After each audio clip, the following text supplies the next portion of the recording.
ക്രിസ്തുവിൽ സ്നേഹം നിറഞ്ഞവരെ, ആണ്ടുവട്ടം 21 വാരം ബുധനാഴ്ച പ്രസംഗത്തിലേക്ക് ഏവരെയും സ്വാഗതം ചെയ്യുകയാണ്. നമുക്ക് പതിവുപോലെ അനുദിന വിശുദ്ധൻ്റെ കുഞ്ഞു ചിന്തയോടുകൂടെ നമുക്ക് ആരംഭിക്കാം. ഇന്ന് നമുക്ക് ഏറെ സുപരിചിതനായ വിശുദ്ധ അഗസ്റ്റിനെയാണ് തിരുസഭ മാതാവ് ഓർമ്മിക്കുന്നത്. അദ്ദേഹത്തിൻ്റെ ജീവചരിത്രകാരനായ പൊസീദിയസ് എന്ന് പറയുന്ന മനുഷ്യൻ അദ്ദേഹത്തെക്കുറിച്ച് പറഞ്ഞിരിക്കുന്നത് ഇപ്രകാരമാണ്: അഗസ്റ്റിൻ വിശുദ്ധരിൽ വെച്ച് വിജ്ഞനും വിജ്ഞരിൽ വെച്ച് പരിശുദ്ധനുമാണ്. ദൈവസ്നേഹത്താൽ ജ്വലിച്ച ഒരു വിശുദ്ധൻ.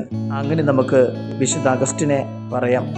ദൈവസ്നേഹത്താൽ ജ്വലിച്ച ഏലിയായെ പോലെ അഗസ്റ്റിൻ പറഞ്ഞ വചനമുണ്ട്: എന്നും തുടിക്കുന്ന സൗന്ദര്യമേ, ഞാനങ്ങേ സ്നേഹിക്കാൻ എത്ര വൈകിപ്പോയി.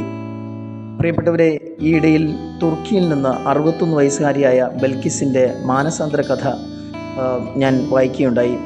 അപ്പോൾ അവിടെ ഒരു മുസ്ലിം കുടുംബത്തിൽ ജനിച്ച ഇസ്ലാമിക മതവിശ്വാസിയായിട്ടുള്ള മാതാപിതാക്കൾക്ക് മകളായി ജനിച്ച ബൽക്കിസ് എന്ന് പറയുന്ന ആ പെൺകുട്ടി, ആ സ്ത്രീ 61 വയസ്സിൽ 2011 ഏപ്രിൽ 11 താൻ ജ്ഞാനസ്നാനം സ്വീകരിച്ച സംഭവത്തെക്കുറിച്ച് പറയുന്നുണ്ട്.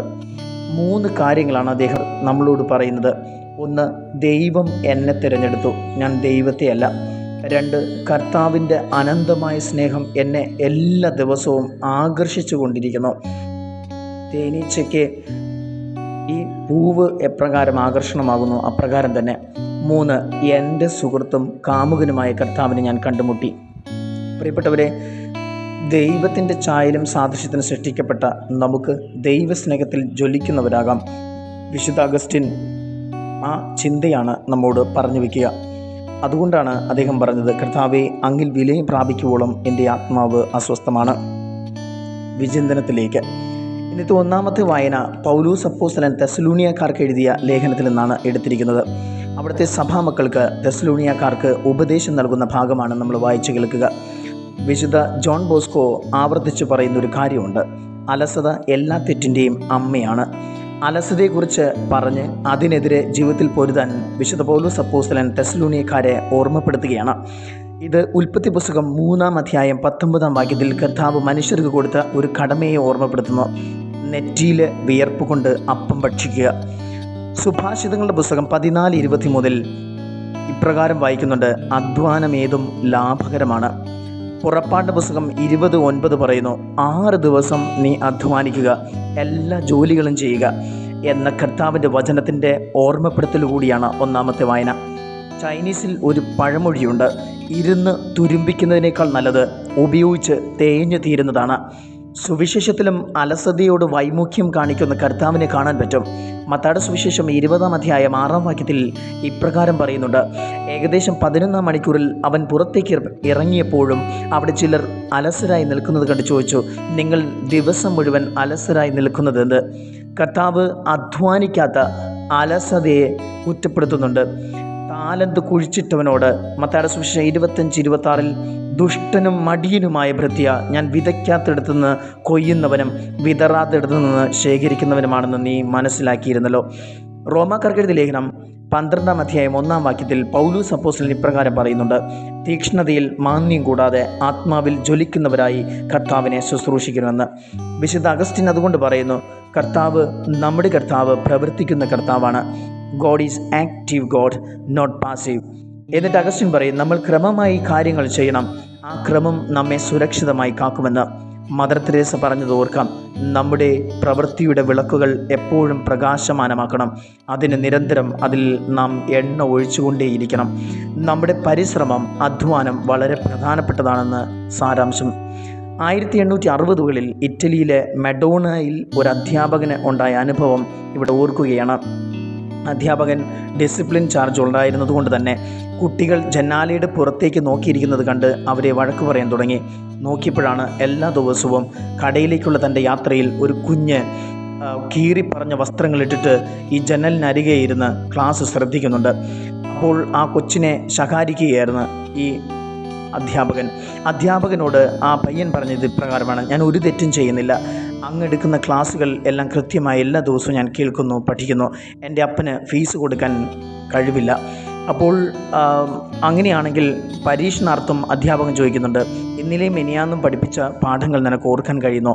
അപ്പോൾ ആ പയ്യൻ തൻ്റെ പരിശ്രമത്തിൻ്റെ ആ ഒരു വലിയ തലത്തിൽ നിന്നുകൊണ്ട് അതിന് എല്ലാം ഉത്തരവും തത്ത പറയുന്നത് പോലെ മണിമണിയായി പറയുന്നുണ്ട്. അതിന് മറുപടിയായി അദ്ദേഹം പറയുന്നുണ്ട്, ഫീസിനെ കുറിച്ച് നീ ടെൻഷൻ അടിക്കേണ്ട, ഞാൻ നിനക്കുള്ള ഫീസ് നൽകാം, നാളെ മുതൽ നിൻ്റെ അപ്പനോട് പറഞ്ഞിട്ട് സ്കൂളിൽ പോന്നേക്ക്. ഇത് ഇറ്റലിയിലെ വളരെ പ്രസിദ്ധനായിട്ടുള്ള ഒരു കവി, ഒരു എഴുത്തുകാരൻ ലൂദോ വിക്കയുടെ ജീവിതകഥയാണ്. പ്രിയപ്പെട്ടവരെ, അദ്ദേഹത്തിൻ്റെ പരിശ്രമം, ആ ഇല്ലായ്മയുടെ നടുവിലും അറിവ് നേടാനുള്ള പരിശ്രമം, പിന്നെ അത് വലിയ തലങ്ങളിലേക്ക് അദ്ദേഹത്തെ കൊണ്ട് ചെന്നെത്തിക്കുകയാണ്. പ്രിയപ്പെട്ടവരെ, സങ്കീർത്തനം നമ്മളോട് ഇപ്രകാരം പറയുന്നുണ്ട്. 128 സങ്കീർത്തനം ഇത് ഒരു കുഞ്ഞു കവിതാശലകമാണ്. ഈ 128 സങ്കീർത്തനം യഹൂദരുടെയും ക്രിസ്ത്യാനികളുടെയും നഫ്ഷൽ ലിറ്റർജിയുടെ പ്രധാനപ്പെട്ട ഭാഗം കൂടിയാണിത്.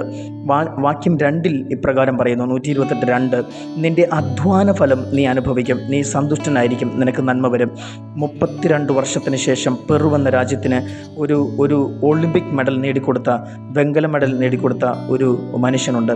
സ്റ്റെഫാനോ എന്നാണ് ആ പയ്യൻ്റെ പേര്. ഈ മനുഷ്യനോട് എങ്ങനെയാണ് ജീവിതത്തിൽ ഇങ്ങനെ ഒരു മെഡൽ നേട്ടമുണ്ടായെന്ന് ചോദിക്കുന്ന ചോദ്യമുണ്ട്. അദ്ദേഹം പറയുന്നു, നമ്മുടെ അധ്വാനത്തിൽ ദൈവത്തിൽ ആശ്രയിച്ചാൽ ഫലമണിയും. അതെ, എൻ്റെ വിജയം നൽകിയത് കർത്താവാണെന്ന് സ്റ്റെഫാനോ പറയുകയാണ്. 128 സങ്കീർത്തനം പറയുന്ന അധ്വാന ഫലം നമ്മൾ അനുഭവിക്കണമെങ്കിൽ കർത്താവിൽ നമ്മൾ ആശ്രയിക്കണം. കർത്താവിൽ ആശ്രയിച്ച് അധ്വാനിക്കുന്നവനാണ് അതിൻ്റെ ഫലം കൊയ്യാൻ സാധിക്കുന്നതെന്ന് സങ്കീർത്തകൻ ഓർമ്മപ്പെടുത്തുകയാണ്. സുവിശേഷം നമ്മുടെ പ്രവർത്തനത്തിൽ കാപട്യമില്ലാതെ മുന്നോട്ട് നീങ്ങുവാൻ നമ്മെ ഓർമ്മപ്പെടുത്തുന്നു. സുതാര്യമായും തുറന്ന മനസ്സോടും സഹോദരോട് വ്യാപരിക്കാനുള്ള ഓർമ്മപ്പെടുത്തലാണ് ഇന്നത്തെ സുവിശേഷം. മദർ തെരേസ അഴുകിയ ശരീരത്തെ തൊടുമ്പോൾ അറപ്പ് തോന്നുന്നില്ലേ എന്ന മാധ്യമപ്രവർത്തകൻ്റെ ചോദ്യത്തിന്, എല്ലാ ദിവസവും ഞാൻ ദിവ്യകാരുടെ നാഥനെ കണ്ടിട്ട് ഇറങ്ങിച്ചെല്ലുമ്പോൾ തെരുവിൽ കാണുന്ന മക്കളുടെ മുഖത്ത് പുഞ്ചിരിക്കുന്ന ക്രിസ്തുവിനെ കാണാൻ പറ്റും. ആ ഓർമ്മ നമ്മുടെ മുന്നിലിരിക്കട്ടെ. തുറന്ന മനസ്സോടെ മറ്റുള്ളവരെ ശുശ്രൂഷിക്കാൻ നമുക്ക് സാധിക്കണം. അതാണ് കാപട്യമില്ലാത്ത മനസ്സുകളായി തീരാൻ നമുക്ക് സാധിക്കണം. അങ്ങനെ ഈശോയെ മറ്റുള്ളവരിൽ കണ്ട് ശുശ്രൂഷിക്കുന്നവരായിട്ട് തീരാം. ഇന്നത്തെ വായനകൾ അലസതയുടെ മാർഗം വെടിഞ്ഞ് കുട്ടികൾ പഠിക്കുന്നുണ്ട്, നമ്മൾ അധ്വാനിക്കുന്നുണ്ട്. ചിലരെങ്കിലും അധ്വാനിക്കാൻ അലസത ഉണ്ടാകാറുണ്ട്. ചിലരെങ്കിലും പഠിക്കുമ്പോൾ അലസത കാട്ടുന്നുണ്ട്. ജീവിതത്തിൽ അലസത കൊണ്ട് നമ്മളൊന്നും നേടുന്നില്ല. നമുക്ക് തിരിച്ചറിയാം, ഇന്നത്തെ വായനകൾ നമ്മുടെ അധ്വാനത്തെ ശ്രേഷ്ഠകരമായി കാണുന്നു, നമ്മുടെ പ്രവർത്തനങ്ങളെ ശ്രേഷ്ഠകരമായി കാണുന്നു. നമ്മൾ ചെയ്യുന്ന ചെറുതും വലുതുമായിട്ടുള്ള എല്ലാ പ്രവർത്തനങ്ങളിലും കർത്താവിൻ്റെ കൃപയുണ്ടെങ്കിൽ അത് നമുക്ക് അനുഗ്രഹമായി തീരുമെന്നും ഓർമ്മപ്പെടുത്തുന്നു. നമ്മെ കാപട്യം നിറഞ്ഞ ഈ ലോകത്തിൽ കാപട്യമില്ലാതെ അധ്വാനിച്ച് ദൈവാശ്രയ ബോധത്തിൽ വളരുവാൻ ഇന്നത്തെ വായനകൾ നമ്മെ ഓർമ്മപ്പെടുത്തുകയാണ്. നമുക്ക് ഉൽപ്പത്തി പുസ്തകത്തിൽ നിന്ന് കർത്താവ് നൽകിയ ആ വലിയ വിശിഷ്ടമായ ഒരു ദൗത്യം, അത് നെറ്റിയിലെ വിയർപ്പ് കൊണ്ട് അപ്പം ഭക്ഷിക്കുക, അത് നമ്മുടെ മനസ്സിൽ ഉണ്ടാകട്ടെ. ഉൽപ്പത്തി പുസ്തകം 3:19 നമ്മുടെ മനസ്സിലിട്ടുകൊണ്ട് ഇന്നത്തെ വായനകളുടെ ഈ ചിന്തകൾ നമ്മുടെ മനസ്സിൽ സൂക്ഷിക്കാം. കർത്താവ് നമ്മെ അനുഗ്രഹിക്കട്ടെ. ആമേൻ.